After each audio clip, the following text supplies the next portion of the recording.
Меня зовут Ералий. Родился в городе Алмате в 90-м году, 5 мая. Впервые мои родители узнали про диагноз ДЦП, это когда начал я ходить, потому что у меня начала рука правая плохо работать и хромать начал. Начали интересоваться, что со мной, и узнали, что у меня в голове киста.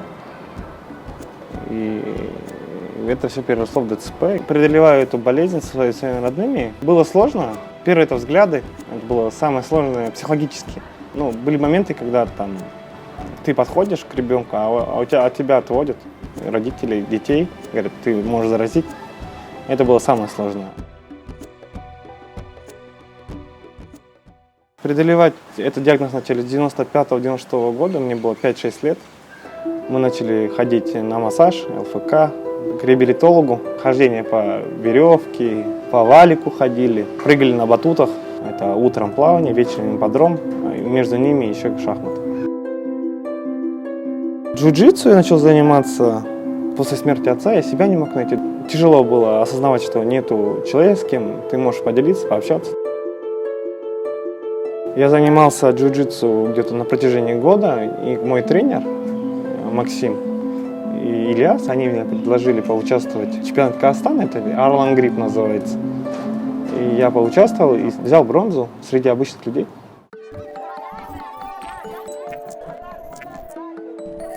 Я пришел в волонтерство 3 года назад. Тогда было модно в WhatsApp, только WhatsApp развивался, было модно всякие группы, конференции, и в одной конференции я находился. И одна девушка предложила поехать в детский дом. Из 200 человек, которые находились в чате, я один поехал, и меня затянуло. Вот и я волонтер клуба Добряков Алматы. Первая акция была детский дом, он находится в Талгаре, семейного типа НУР. Потом взял первую патронажную семью. До сих пор помню, это молодая пара. Немножко не получалось по финансовой структуре, чтобы ребенка поднять на ноги. И мы помогли им подгузниками, памперсами и что-то в этом духе. Сейчас я сейчас крестный папа этого ребенка. Наше волонтерское движение «Клуб Добряков Алматы». Мы помогаем инвалидам, матерям-одиночкам, одиноким старикам и малообеспеченным семьям. Супер!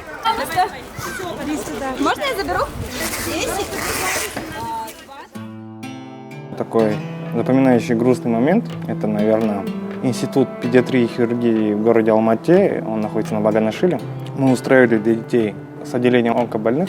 Ко мне девочка подошла, мы с ней дружим. И она меня спросила, что вы боитесь в этой жизни? Я отшутился, что-то придумал. И она мне сказала такую вещь: я боюсь умереть раньше мамы. Я говорю, а почему? Мама будет сильно плакать. Еще один из грустных таких запоминающих моментов, который на меня наложила большой отпечаток в этой жизни.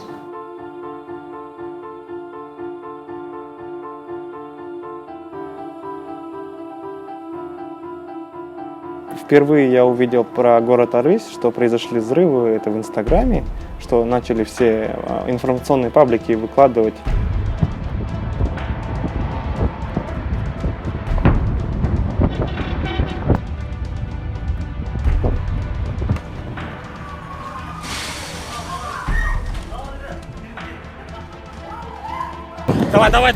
Давай! Ложись! Ложись!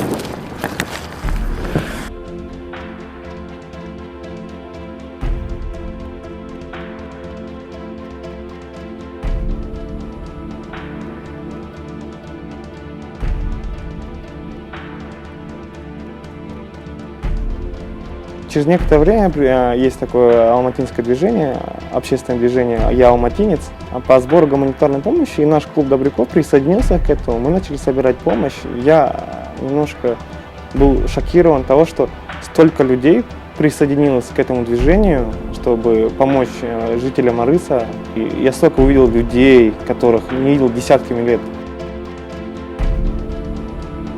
Когда уже караван добра начали уже собирать, уже отправлять, я подошел к организаторам сбора и сказал: ребята, я хочу с вами. И я поехал в Арыс.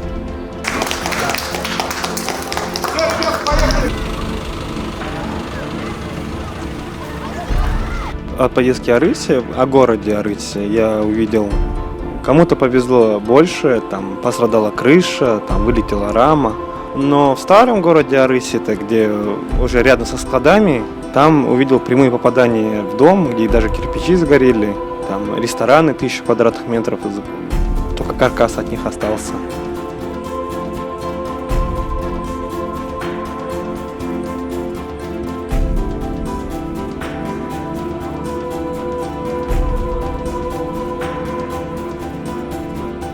Вот разгрузка, ребята. Добряки, большое вам спасибо. Огромную работу проделали. Алматинцы. Всем спасибо большое. Ребята, всем привет. Мы приехали на какой-то склад в городе Чимкенте. Здесь будут распределяться продукты. Вот наша машина, вот еще одна машина паркуется. Вот еще машина наша. Вот здесь еще ребята ставят машины. Вот машина ждет погрузку. Вот машина погрузку ждет. А эти продукты будут развозиться по пунктам, эвакуационным пунктам, по школам, по мечетям, где сейчас находятся люди, которые пострадали в городе Арыси. Идет разгрузка, ребята. Все классно. Нашли склад еле-еле. Это школа. Вот. Потихоньку идет сортировка. Когда случился этот взрыв, мы все были кто на работе, кто дома. Наши дети были в детских садах. Нас сразу эвакуировали. Эвакуировали в город Чимкент. Я очень хочу выразить глубокую благодарность глубокую жителям этого города. Мы вернулись, и мы видим, что весь народ Казахстана за нас. Спасибо вам большое, люди. Мы все люди Казахстана, мы все братья. Я никому не желаю такого горя. Я не хочу, чтобы чей-то ребенок испытал это. Все, ну хватит, не плачьте. Все нормально.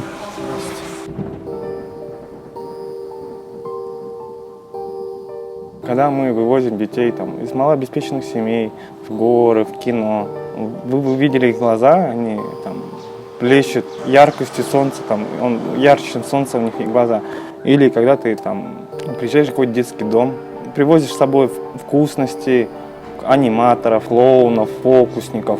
Просто приехал, поигрался, и они довольны и запомнили тебя. Очень хотелось бы, чтобы детские площадки безбарьерные, инклюзивные, было больше. Потому что по ненаслышке я знаю, что сколько детей там. Ну, их очень много, и им некуда идти играть. Инклюзивная площадка детская, это можно и обычным детям играть. Для чего эти площадки они нужны? Чтобы обычные дети уже привыкали с детства, что есть дети-инвалиды. Чтобы потом не было вот этих смутных взглядов, там, недоверия, брезгливость. Чтобы у нового поколения это чувство пропало. Это моя главная идея.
Я не люблю там на камеру фотографироваться. Ну, я как Бэтмен там сделал добро, спрятался там, и в тени, и все довольны. Как-то так.